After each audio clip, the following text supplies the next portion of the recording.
Hey everybody, welcome to the Purpose People podcast. I've got Paul Holbrook from Diary Detox, so welcome. Thank you. Diary Detox indeed. So just tell us what that means, because it's quite a curiosity statement, Diary Detox. What does that mean as a statement? Well, thankfully you got it right, because normally everybody says it's dairy detox. The number of times that I've had to say to people, I go to people's house and stop them from drinking milk, and they actually believe me. But no, diary detox. So I spent 20 years in the city of London. I was a techie. Yeah. And one of the things I was really frustrated about was how little time managers actually spent managing their people. And about 7 years ago, I left, having got to the kind of lofty heights of running big divisions of people in banks. And I just got completely disillusioned with how was it that managers spent so little time caring for their people. And so I came out to be a coach. I retrained as a coach. I'm not a coach. Well, I am a coach, but I don't sell myself as a coach. Yeah. And one of the things that kind of struck me was that as I started to approach people in my business, they would all say to me, I'm just too busy. I haven't got time to talk about this. And I thought, how have you not got time to invest in yourself? Yeah. And so after a while, probably about 3 months, I thought, well, this is ridiculous. So if that's really the biggest problem that people have, let's see if I can fix that. And so I started by giving managers a better understanding about what they were actually spending their time on. And ironically, it was not really spending a huge amount of time managing or leading. So the diary detox was something that I actually, in fairness, discovered it many years ago when I was actually in the city. But it was just a way of people and managers looking at how they're spending their time using colour and becoming a lot better with how they use their time to improve themselves and those around them. So do you think a lot of, certainly a manager or a leader spends a lot more of their time doing stuff rather than leading? Is that, like when you're mapping it out in terms of someone's diary? Yeah. You can correct me if I'm wrong, but essentially the colours are to highlight the different functions and areas that they're actually doing. Yeah. And therefore, at a glance, you can see how much time they're spending on what. Would that be a fair assessment? Yeah, I mean, essentially, it's turning a manager's diary into a mirror. Yeah. It's holding the mirror back up to them. And it's only used, I mean, you've mentioned there, it uses colour, and it uses 5 colours. Yeah. So it's really simple. So where do we start? So the first one is doing. You just said it there. Which is red. Not bad, but it's red stuff is kind of productivity, hands-on delivery and stuff. Yeah. You've got the what we call amber stuff, and amber is managing, and managing is like managing risk, making sure that things are on track, make sure they're going okay, making sure things aren't going wrong. Then there's the green stuff, which is leading. Yeah. And leading, really simple, leading is about growth. Yeah. It's about growing yourself, it's about growing your people, about growing your business, about growing a product, about growing your clients, for example. And then there's 2 others. One is grey. Grey is, it used to be brown, it was called floating, and brown stuff that floats is, well, you know what it is. But we changed it to grey because it's quite a grey area. Yeah. And that's when you're not really adding any value at all. But you often don't realise it. It's amazing how much time is spent on that stuff. Because you said, are they spending it doing? Sometimes it's the doing stuff. Sometimes it's the grey stuff. A lot of it, actually. Yeah. And then lastly, there was one that came really late on, actually, and that was blue. And blue was about living. Okay. That's about looking after yourself. Because, in the aeroplane, the masks come down and you're told to look after yourself before you look after anybody else. Because if you can't breathe, you can't help anybody else breathe. A lot of being a manager is about looking after yourself and making sure you're in a good place, because if you're not in a good place, you can't even hope to get your people in a good place. So to answer your question, a lot of their time is actually spent on the grey stuff and the red stuff. Right, yeah. So I've got a diagnostic that I've run, and we tend to go into companies and run it across thousands of people, and it says that people, on average, 25% of their time, by their own admission, is spent on the grey stuff. Yeah. So that's doing stuff that they don't believe is adding any value whatsoever, and yet nobody's talking about it. Yeah. And so we talk about these companies that want to do a 4-day week. From the data I have, we're already working a 4-day week. We just happen to be doing it over 5 days. 100%, and that's probably the motivation why we did it, because when we initially had the conversation, we were like, well, how productive are you on a Friday anyway? And then, certainly in a creative culture, really how productive you are from Thursday onwards, because that Absolutely. it was all the partying and the going out and all that. That was very much ingrained in the culture. But generally speaking, when you open it up to business anyway, Friday's a bit of a nothing day. Yeah. And it was a case of, well, at worst, you're only going to lose half a day of productivity. And then we changed the way we did stuff. So we were building websites that took far longer than they needed to. But the reason why they took far longer than we needed to, because we didn't ask the questions, do we need to do it that way? But when you shrink the time, it's like, do we really need to do it that way? You go, well, maybe we only need 8 navigations, not a new one every time we do a website. Yeah. So all of a sudden it just changed the way people began to think and engage. But one of the things I felt, having our conversation the other day at our regular meetup, indeed, in the middle of Stroud, and one of the things that really struck me was that you talked about 2 things, one about love and one about heart. Oh, give me goosebumps then, man, when you said that. Yeah, okay.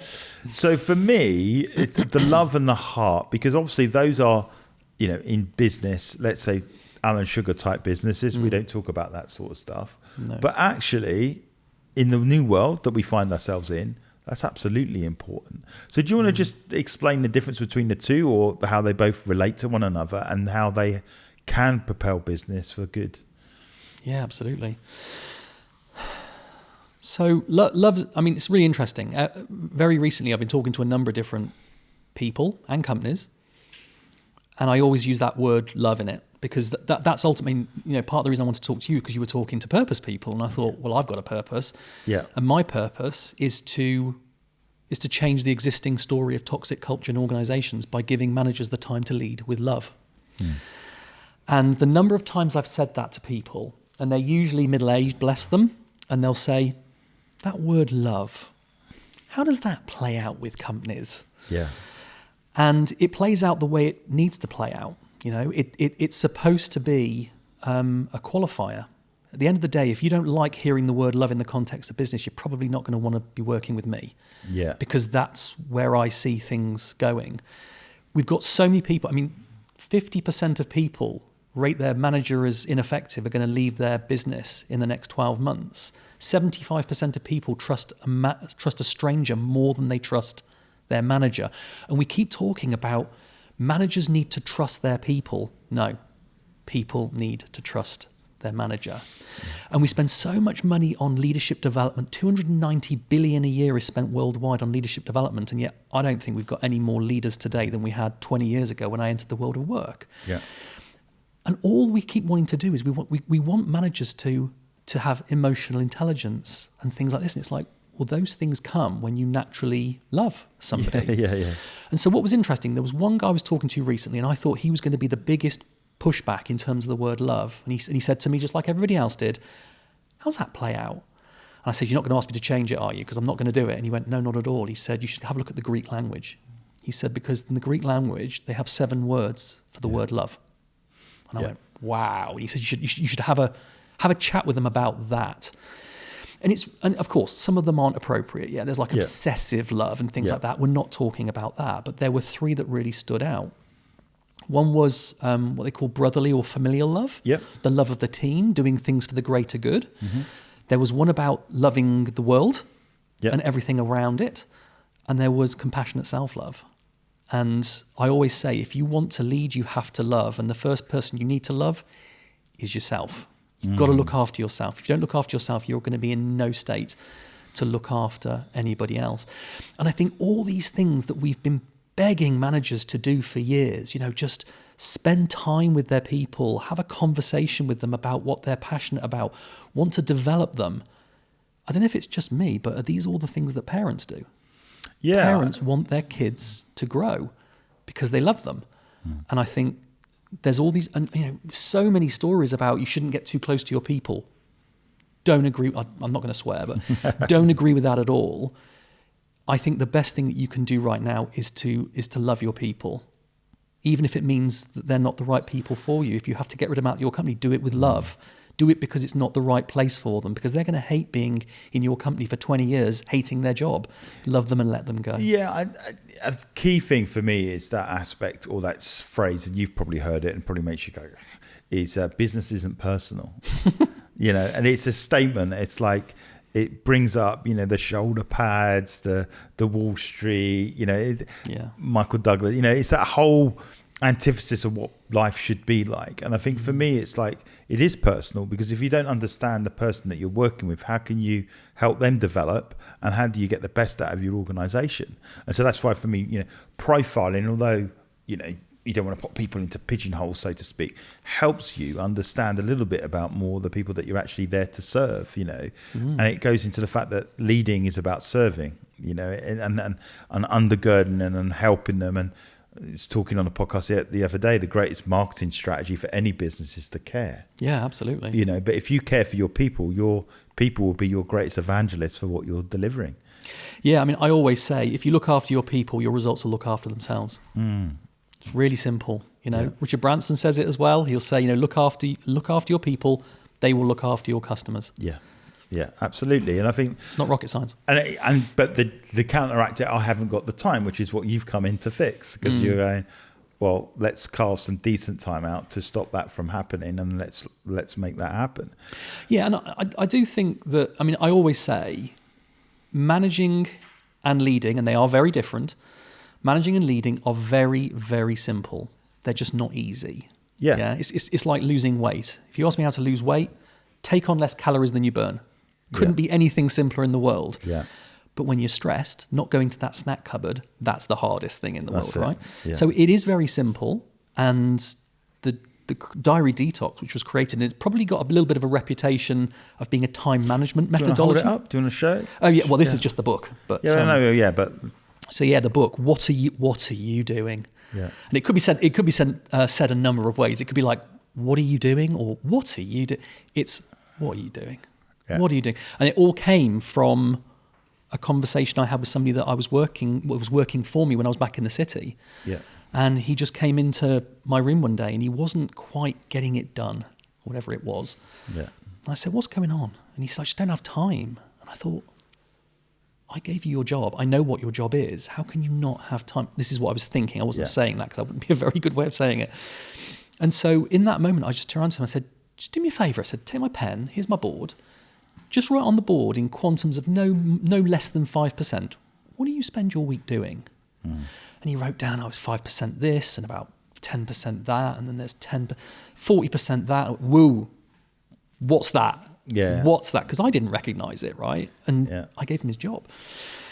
And he said, well, I'm kind of doing this. And I went, is that your job to do that? And he went, well, yeah. I went, are you sure? He went, well, no, it's not my job.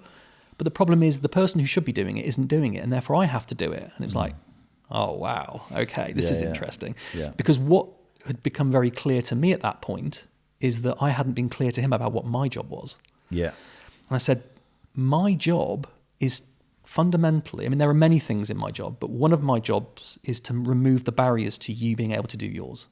And I think that was quite an unusual perspective for a manager to have in the city. Yeah. Not many would say that. No. But it was like, I'm here to remove barriers. I said, so in terms of whatever it is you're spending 40% of your time doing, my job is to either help you learn how you can remove that barrier yourself, or in the really desperate case, I'll go and remove it for you, which I don't want to have to take your job away for you, but that's what my job is. And a very simple 10-minute conversation just got him to go, but you've just given me 2 days a week back in my calendar.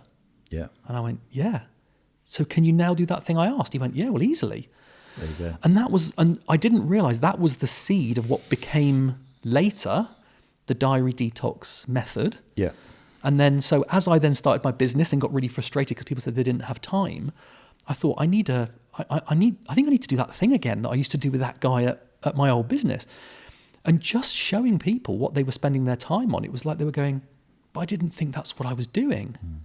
And that's kind of, when we say the first step to fixing a problem is first admitting you have one. Yeah. That is admitting that you have one. And the book was really, when I started working with corporates, I didn't want to leave behind the people I'd started the business with, which were smaller businesses and people who were trying to make a better life for themselves. Yeah, I think the thing for me is that when I talk to people with aspects of purpose, that's almost the first retort I get back. Well, I haven't got time to figure that out. And I go, well, then you spend the next 30 years of your life doing something that you absolutely hate. Surely you've got time to fix that problem. And I think they didn't necessarily look at life in that way, and it's almost a bit of a wake-up call to say, okay, because eventually you're going to quit, whether you quietly quit where you're there but you just quit in your head, or eventually you just chuck all your papers out and storm out the building. Eventually something will give, because ultimately you're not doing what you're supposed to do. And what I like about your method is to say, listen, if you've got those skills, talents and abilities to go and fulfill something, then remove the barriers that are stopping you from doing that. Because interestingly enough, the greatest enemy to doing something good is distraction. Absolutely. And there was a guy who I was introduced to a number of years ago, and he was the chief people officer at the Financial Services Compensation Scheme, a guy called David Blackburn. And I remember having a chat with him about, he actually did a podcast with me. It was my podcast way back in the day. And as a thank you, I just gave him a copy of the book. And as we were chatting through, I said, look, just thanks ever so much. I don't know if it'd be useful for you, but hey, here's a present, have it. And then I think it was like a month later, I contacted, said, how did it go? And he went, it's changed my life. I went, really? And he went, yeah. He said, me and my assistant, he said, we do this every week now. We sit down and we talk about this stuff. We talk about what's wasting our time, and we didn't realize half the stuff was. And I said, the thing is, everybody seems to kind of get it confused as a time management tool. And he went, oh, this isn't a time management tool. I went, what is it? He said, this is a focus management tool. He said, this is about becoming laser focused on what it is you want to achieve and giving you the skills to put the time in to achieve it. And he's right, because most of our time is almost left to chance. We say, oh, we're going to start a business. What are we going to do? I'll do stuff. Or you sit down at your desk in the morning and the first thing you do, you think, what do I do? Computer's there, email's there, LinkedIn's there. You just do all these things that we've just done, but they're done with no focus and no purpose in mind. Exactly. And so that was a big one for me. And I do think the enemy to a lot of our use of time is not having a clear focus on what it is we actually want that time for. And at a macro level, absolutely. A micro level, absolutely. But on a macro level, it's asking that bigger picture. In light of your career, your working skills, talents, and abilities, you could have been born in the Middle Ages, but you're now born now. What are you doing? Exactly. What are you doing? Exactly. But the point of it is not giving yourself time to answer that question is a big enemy. And I find that the amount of people that I've met over the course of doing purpose people and talking about purpose is that I know what I should be doing, but I'm not doing it. And it's like, okay. Or I'm doing it, but I feel lost. And it's like, well, let's have that deeper conversation. I think it has changed a little bit since COVID, where people have had some time where everything stopped to reevaluate and go, oh, I don't want to do this anymore. Or, you know what, that business I've always started, I'm going to give it a go and just see what happens. You know? And, I always say this thing, it's like the large corporate company that put you on furlough just show to you that that's how expendable you are. Yeah, absolutely. Whereas before that seemed to be the safest of careers. Now people are like going, maybe working at the bank isn't the safest of careers. Maybe I need to hedge my bets a little bit and got people to think. Well, it wasn't that safe for me because I ended up leaving the bank. But I do agree that the purpose thing is so powerful as well, because I've got a friend who still works in the city. Well, my best friend actually works in the city still. And the last 7 years since I started my business, because, I was working in the city for 20 years. And then eventually my wife turned around to me and went, you are miserable doing this. Absolutely miserable. Almost, what are you doing? Yeah. And she was amazing, because she just turned around and she said, look, I'm doing quite well. Why don't I look after us and you go start a business? Yeah. And it was like, wow, you've just literally given me the freedom to go and live a dream. What's that about? And the thing is, I knew what it was. It was all about removing toxic workplace culture. And I knew where it started. It started at management. I've seen managers ruin so many people's lives. And as soon as I connected with that purpose, don't get me wrong, it's been the hardest thing I've ever done. Yeah. Absolutely the hardest thing I've ever done. But every so often my best friend will turn around to me and he'll go, I don't know how you've kept going. And I've said, because I've never considered that I wouldn't keep going, because this is all based on a purpose. Yeah. I want to create a world of better led people. why wouldn't I carry on doing that? Yeah, exactly. And I know that if I didn't have that clarity of purpose, I probably would have given up a long time ago. But it goes back to living a life, go back to heart. Your heart is set in a place of conviction, and you're not making decisions based on circumstance. No. And I think that for me is where people that got through the pandemic, it really exposed their level of conviction. Do they believe in actually what they're doing? That's not a mindset thing. That's actually a heart set thing. Absolutely. And for me, it's a case of, if I believe in it, I'm going to keep doing it regardless of the circumstances, because I inherently believe that I'm meant to be doing this. And if I'm meant to be doing this, something will change or something will give to validate that argument. And I think that's what I started to see, where people are going, I'm not doing this by conviction. I'm just doing it because I've got to pay the mortgage or pay the cars or pay for education.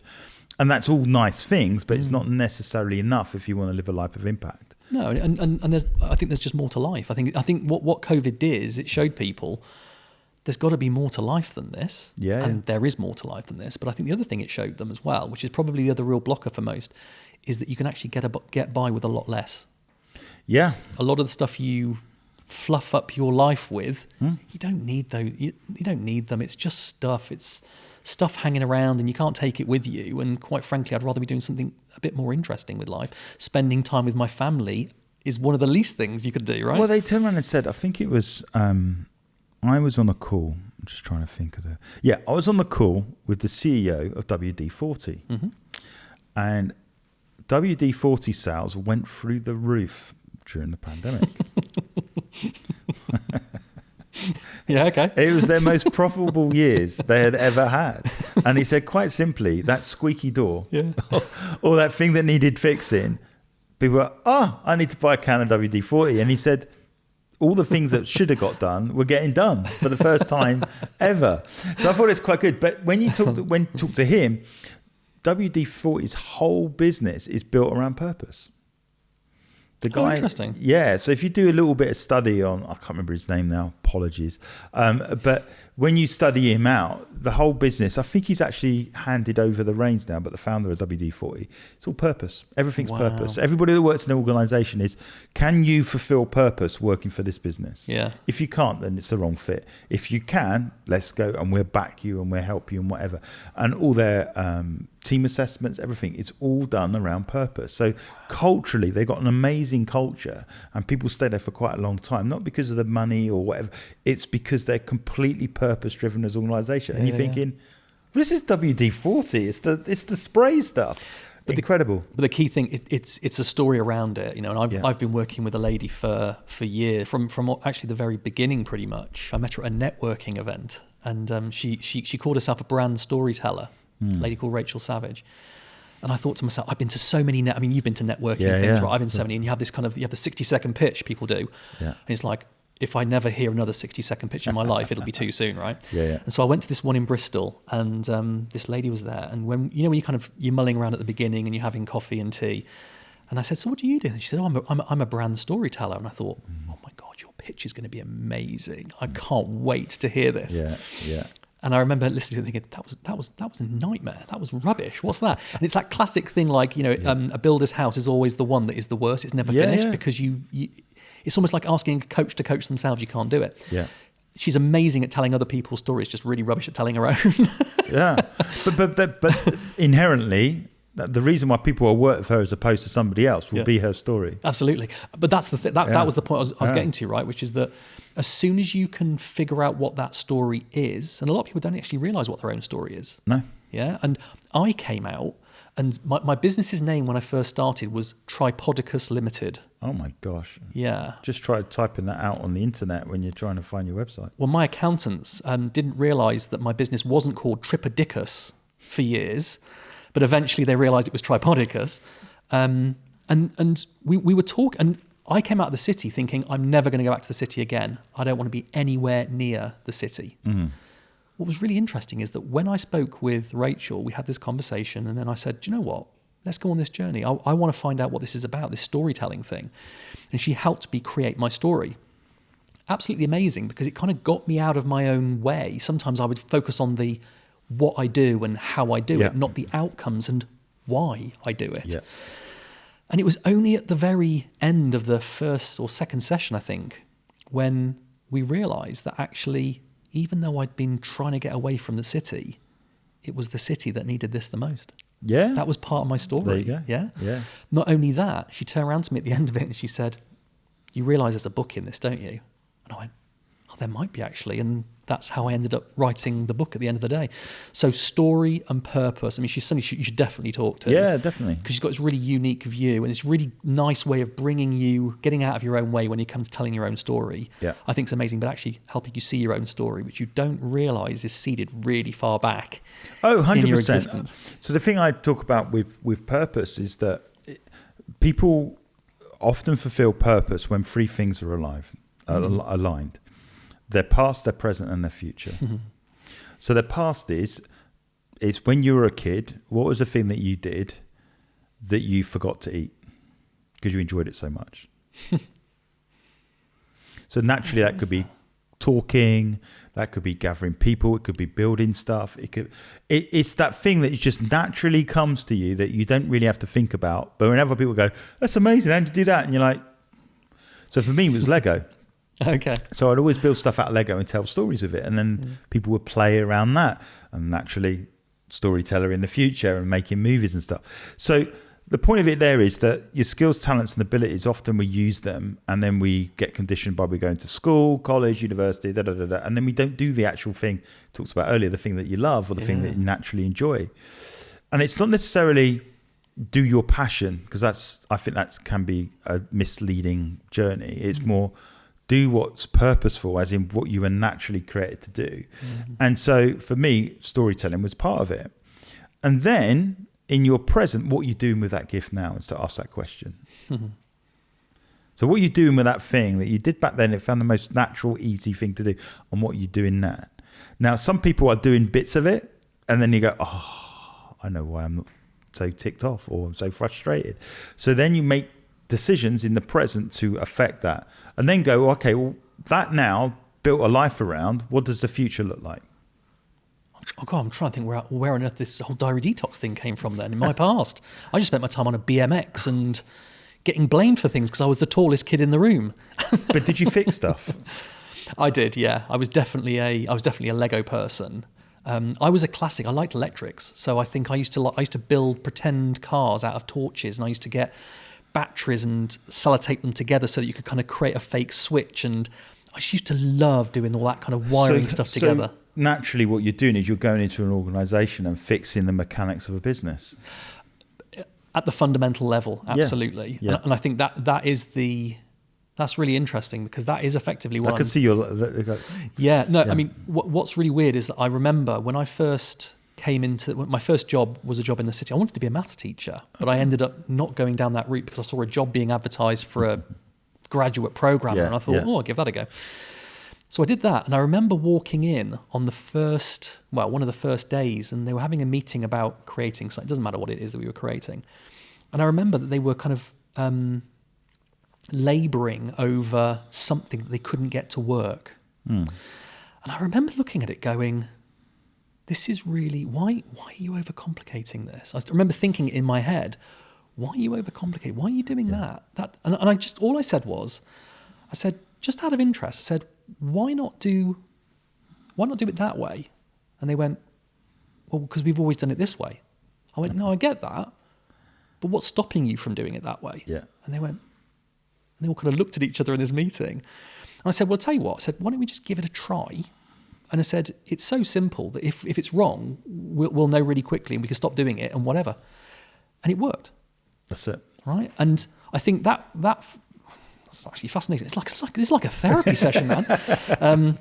The big thing for me is that when you look at something like diary, what diary detox is at its core, it's simplifying how you think about time. Yeah. And looking at it and going, well, you can choose to spend all your time doing things that add no value. Yeah. Are you okay with that? No, I'm not okay with that. So should we do something different with it then? And it's all about, well, then plan something better. But again, it's recognizing you may have been as a child. I'm not to psychologize you, but maybe as a child you always were good at leveraging enough time to do what you really wanted to do. and enjoy it and go, life is to have fun and life is to engage and whatever. And I don't really want to do that. So how do I? That has come with its downsides, though. Yeah. Because really interesting. When I first was on the verge of leaving the city, I did a very short stint with a boutique consultancy firm. And the only reason I tried it was because I remember people always throughout my career said, "You'd make a really good consultant." And I think what they were saying was that I would talk with authority, not arrogance. I would talk with authority, but also I kind of got on well with people as well. People found it quite easy to get on with me. And so I thought, I'll give consulting a go. I'll see how that goes. Oh my God, it was a nightmare. And what was really interesting is I think I did a 3-month stint with them, and then they kind of said, "Yeah, we're fine. Thanks very much." And I didn't do it anymore. And what was interesting, I learned something really interesting, which is that I think the USP, and when I started my business, I said to my wife, "What's my USP?" And she went, "I know exactly what your USP is." And I went, "What's that?" She said, "Your ability to drill down to the root cause of a problem is just uncanny." Yeah. It's like you can literally see you probably said it there. You can see my head. I just go, "Where's that coming from? What's that doing?" Yeah. It's almost like the Matrix in there. Yeah. She said, "But there's one downside to that." She said, "You see the root of a problem so quickly that other people could feel quite stupid, that they didn't see it as well." Yeah. So you have to be really careful how you then communicate that, because if you say, "Oh, it's really simple, you can just do that there," and they go, "Why didn't we see that?" And that's maturity, right? You learn that as maturity. As you get older, you realise that it's going to take a little bit longer for someone to catch it. Absolutely. Like we talk about storytelling, that observation that you had there, it will take them a while to, the penny for the drop, and go, if I become a better storyteller in my pitch, it will demonstrate my business more than anybody else. Absolutely. And it takes some time to get there. But for me, it was fascinating that the people that live life on conviction are aligned to those three things: the past, the present, and future. And when they snap together, it's like there is no other option. No. And I say, we all talk about Simon Sinek saying his why. I say, no, when you have a heart set on conviction, your why is now a must. As in, there's no other alternative. Oh yeah, 100%. So that's what's going to keep that's what's going to keep you going in the tough times, because I must do this. Absolutely. That's very different from it's why, and I might do it and I can do it and do it. No, I am compelled, because I know that these gifts, skills, talents, and abilities I have will have an impact. And if I don't do it, then I'm doing the world a disservice. That's not an arrogant thing. It's just like you said, I can spot a problem a mile away. Well, if someone's comfortable with that and actually, open-hearted enough to go, okay, you got permission, it's going to transform their life, Absolutely. which the book does, and those sorts of things can help. So for me, it's about living a life of conviction, living a life with heart, to get rid of the toxic environment. And often, as we talked about, toxicity is dealt with insecurity, people being misplaced in a position that they may not wanted to do, and worried about someone else finding out that they're actually not in the right place. Yeah, and that's constant. And I think, when you look at a lot, it's interesting because the method's more about management and leadership development. That obviously has taken the business down the route of working with managers, and we say 82% of managers have no training whatsoever. A lot of managers are stepping into management because it's the only way they can get more money or more progression. That's it. That's not a good enough reason. No. Yeah. I will always say that management is really, really hard. It's simple, but it's really hard. And you need to want to do it. If you're just doing it because you want a bit of extra cash, that ain't, in my experience, that hasn't worked out very well. And I think the key thing at the moment is, I think organizations are spending too much money teaching people to do something they don't fundamentally want to do, rather than spend a little bit of money getting them to see whether it is something they want to do. So I created a one-day course called Time to Decide. And it was for entry-level people who were thinking about becoming a manager, take them on that journey about what management will really mean, focusing on people, focusing on yourself, focusing on their development, removing their barriers, succession planning, and then asking them at the end of it, you sure you want to do that? And that's my point. It's not. It's like it's almost a sickness within sort of leadership and entrepreneurism, is that anyone to do something worthwhile has to be an entrepreneur, and it's like no. It's understanding purpose first and recognizing, is that position gonna take you closer towards it or further away from it. And I use this example the day after my team was won a cup, is that Jurgen Klopp is employed by someone. He's not an entrepreneur, but he's living purpose. Yeah. And that's my key point. He's not an entrepreneur. He didn't start a football club from scratch. He's just very good at motivating a bunch of players to deliver certain things. And he's living life on purpose. And what's the greatest bit of leadership he's done recently? The greatest example of leadership in the most recent weeks or months for Jurgen Klopp? Recognising when his season is up. There you go. 100%. Loving himself. Yeah. It's realising my heart's not in it now. Yeah. Or I need a rest. Yeah. Or I can't do this anymore. 100%. The moment you can do that, you are actually giving your people a lot more, because there is nothing worse than working for somebody who doesn't want to do it. Yeah, I mean, and it was an interesting thing is his wife had turned around and said to him in that process, said, I agree, but you need to leave it in a better place than you found it. Come on, we can do this.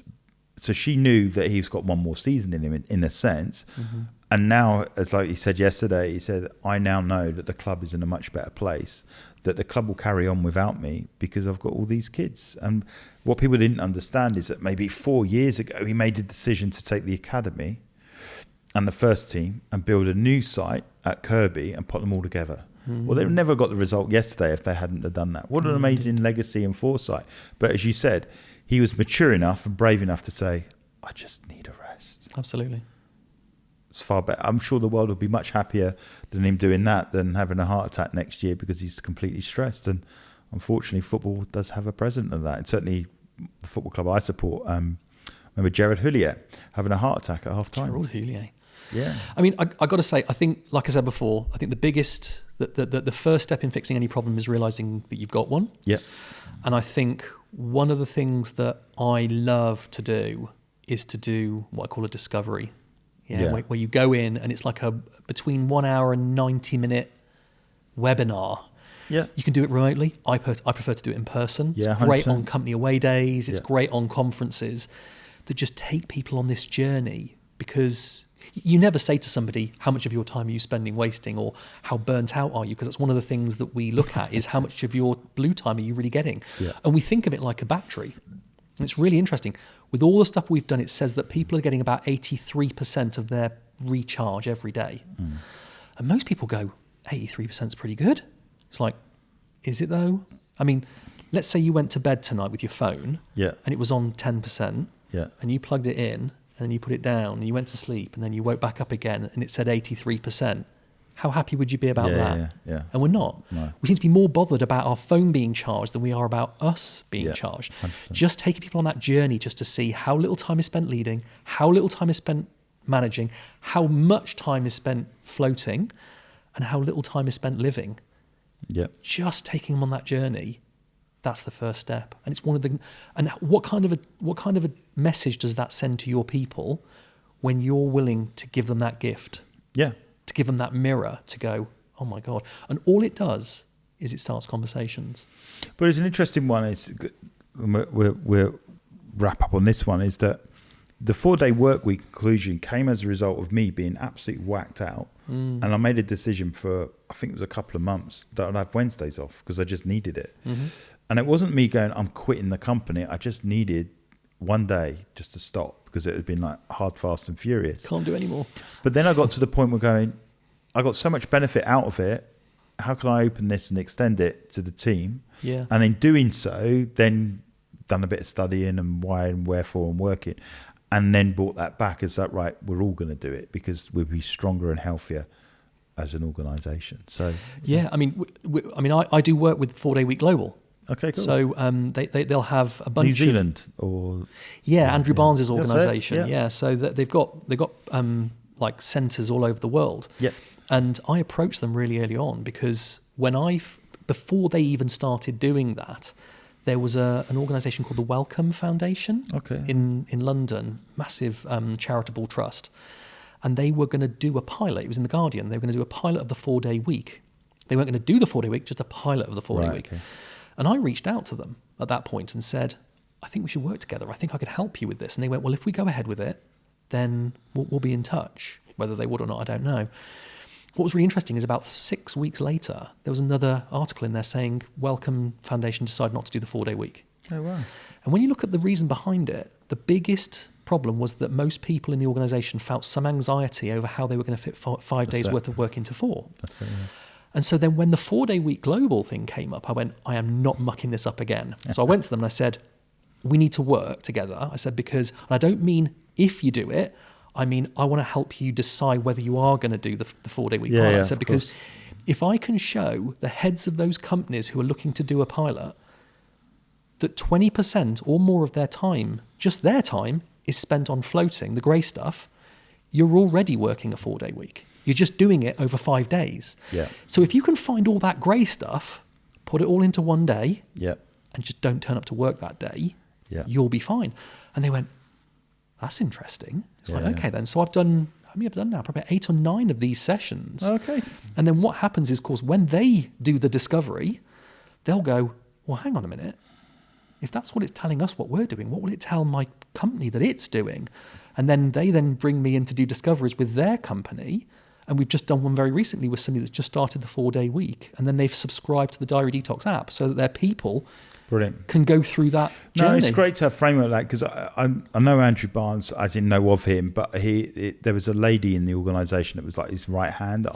Charlotte, that's it. And I spoke to Charlotte when we did it, because I think an article appeared in the BBC. So we were one of the first companies in the UK to go down this route. And so there's a BBC article that says, boss gives his team time off to go surfing. And it comes up. Is that you? Yeah, that's us. Yeah.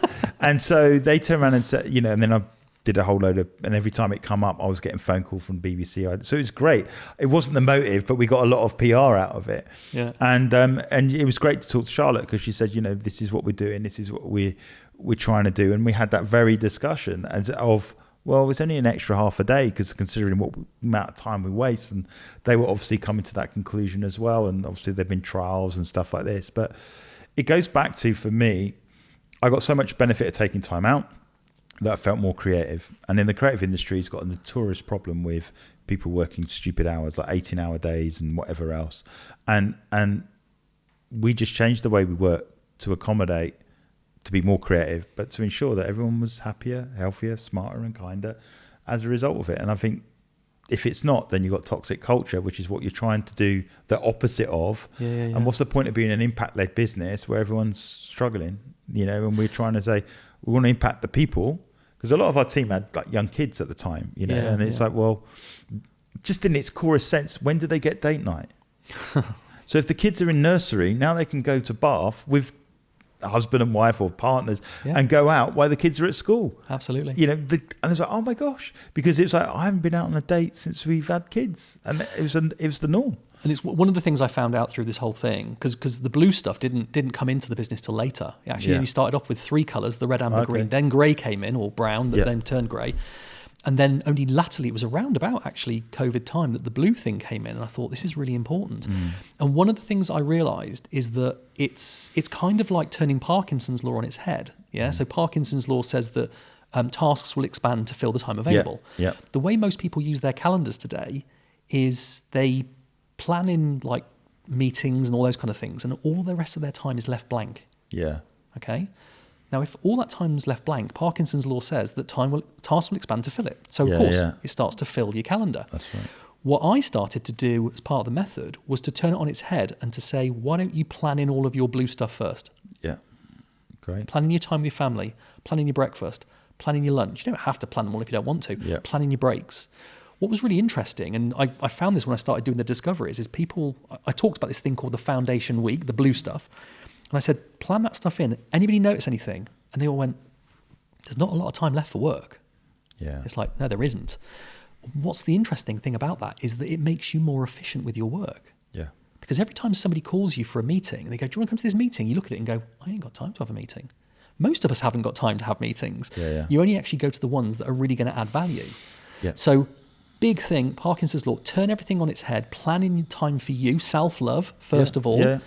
It's amazing how much you can get done, and that 100% plays down to the 4-day week revolution. Cool. Paul, how would people get in touch with you if they want to reach out? Because obviously they've got a lot of value of listening to this conversation, but how would they engage with you? find out a little bit more about what you're involved with and how they can. It's probably three ways. You could buy the book. It's on Amazon. It's called What Are You Doing? The Uncomfortable Truth of How You Waste Time at Work. Yeah. LinkedIn, I'm on there, so Paul Holbrook. But also you can go to diarydetox.com, where you can find the app, which is where you can actually learn each of the 10 habits of the diary detox method in micro courses. But also there's a bit on there around how organisations can get in touch to run discoveries within their organisations, and running it on a trading floor with technologists and traders has always been quite interesting. But it's fascinating the insights you get. Thank you so much. Really enjoyed it. So have I. It's really good. Take care. Thank you. Hi, everybody. Thank you so much for listening to the Purpose People podcast. How you can help us is to like and subscribe our YouTube channel. You can also subscribe to our podcasts on Apple, Spotify, Google, and Amazon. That helps us get our message out there to help people go after their dreams, double down on it, and be successful in life on their terms.